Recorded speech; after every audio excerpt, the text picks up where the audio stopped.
Às vezes você se pergunta como deve ser a sua oração em determinada causa que o Senhor tem colocado em teu coração? Se sim, fique conosco nos próximos minutos sobre este tema, como eu devo orar.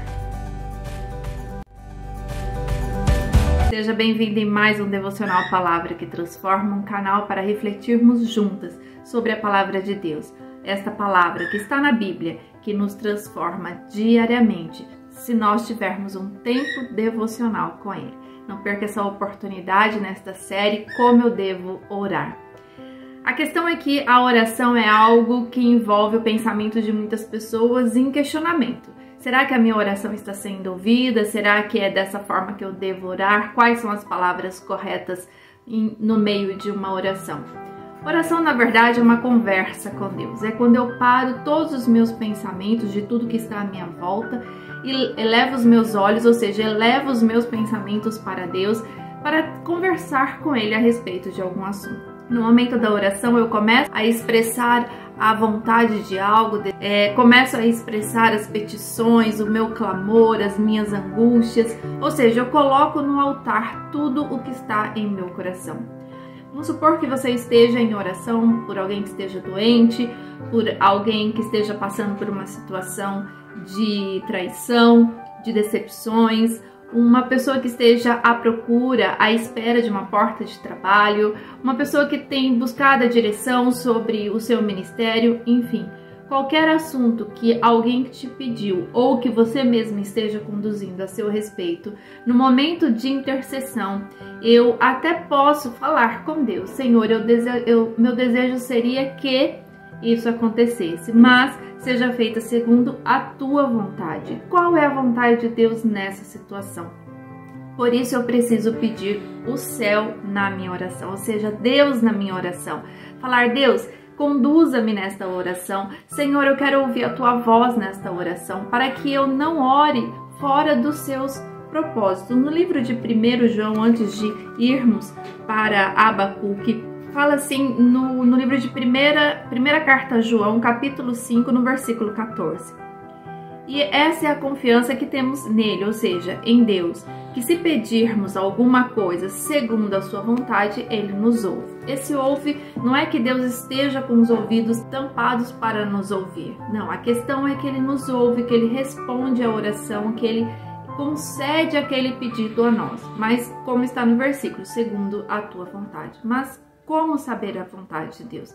É por isso que num momento de oração nós começamos a dizer: eu oro por esta pessoa que passa por essa deficiência em sua saúde, eu oro para que ela seja curada, eu oro para que ela receba dos altos céus um milagre. Senhor, ela é uma mulher batalhadora, e você começa a caracterizar toda essa pessoa, e aí você diz: Senhor, vem com a tua graça, vem com o teu poder, mas seja feita a tua vontade, porque, Senhor, eu não sei quais são os seus planos para este momento.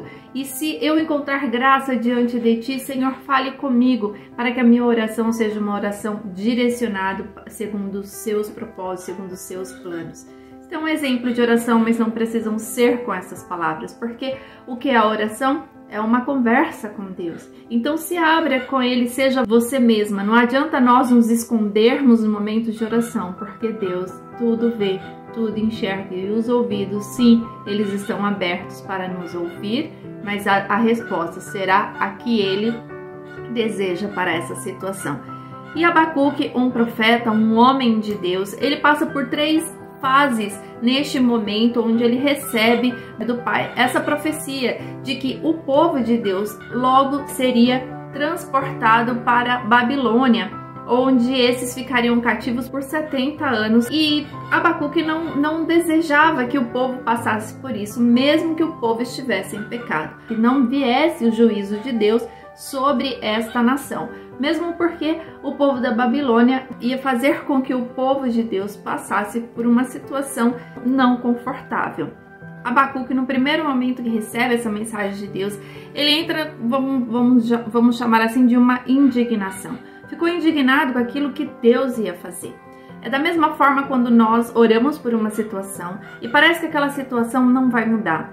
Parece que aquela situação, na verdade, piora. E você começa a observar: Senhor, eu tenho orado, eu tenho intercedido, eu tenho falado com o Senhor, eu tenho rasgado o meu coração. E por quê? Porque parece que essa situação não muda. E Abacuque, então, ele diz no primeiro versículo do capítulo 1 deste livro, que recebe o nome dele, Abacuque, que era um peso para ele, ou seja, um peso para levar essa palavra ao povo. E no versículo 2 diz assim: e até quando, Senhor, clamarei eu e tu não me escutarás? Gritarei violência e não salvarás.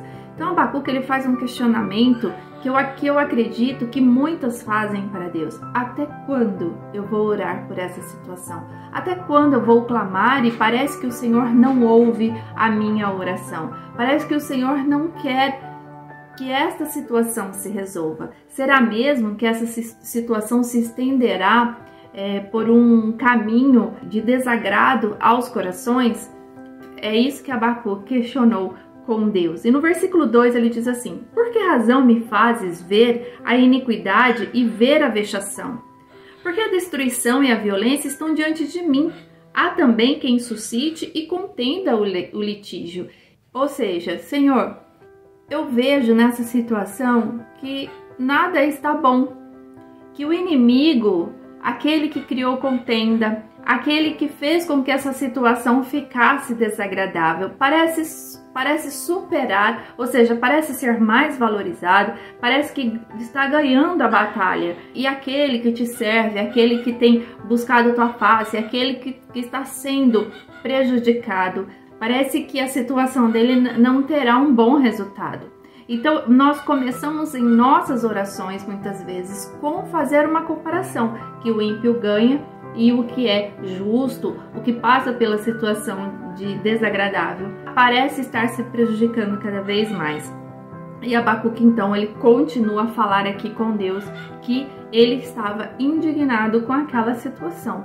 Como um povo que não te serve vai suplantar, ou seja, vai ficar acima do povo que te serve, mesmo que o povo esteja em pecado, mas por que o ímpio prevalecerá diante daqueles que conhecem o teu nome? Diz Abacuque com as palavras aqui neste capítulo 1.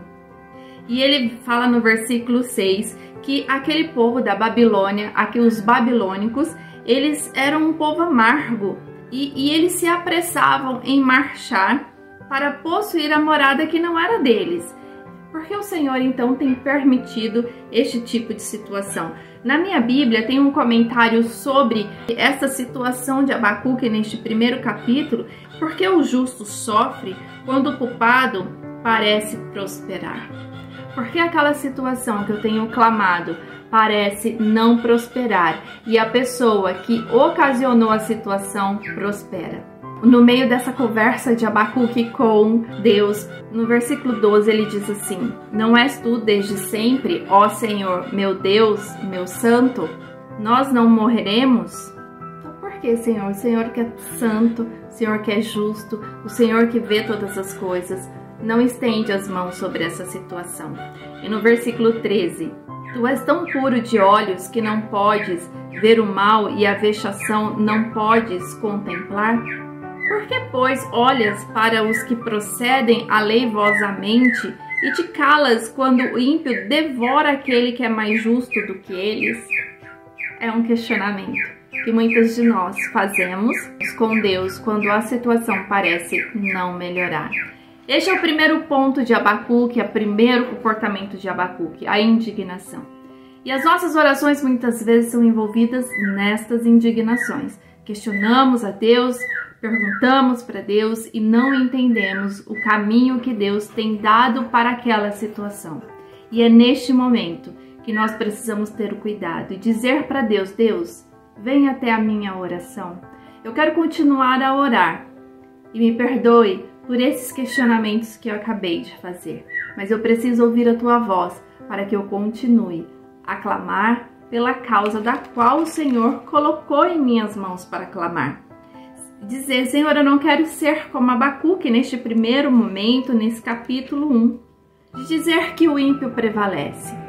O Senhor é quem sabe os planos que tem sobre nós, e são planos bons, planos perfeitos, não são pensamentos de mal.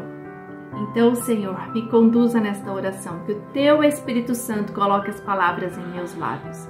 E o Senhor vai te responder, assim como respondeu a Abacuque. No capítulo 2, Abacuque começa então a entender os planos de Deus para aquela situação. O Senhor que é justo, mas um Senhor que é fiel. Um Senhor que não olha somente uma foto de toda uma história, mas Ele olha o filme, porque a história pertence a Deus. Ele não se preocupa somente com uma parte, mas com o todo. E para que o todo seja alcançado no propósito que Deus tem para cada situação, pode ser que no meio do caminho aconteça o que nós não desejávamos. Mas acontece, porque Deus é Deus. Mas Ele vai continuar a nos ensinar. Essa primeira parte de comportamento de Abacuque é algo que nós não podemos ter em nossa oração. Podemos expressar no momento de uma fraqueza, no momento de choro ardente, sim. Mas saber, Senhor, me perdoa, porque eu preciso entrar na direção dos seus pensamentos sobre esta causa. Por isso, me ensine. E fique conosco na próxima publicação, atenta ao segundo pensamento de Abacuque nessa parte da história do povo de Deus. E que também nos ensina como devemos orar. Que Deus te abençoe, em nome de Jesus. Amém.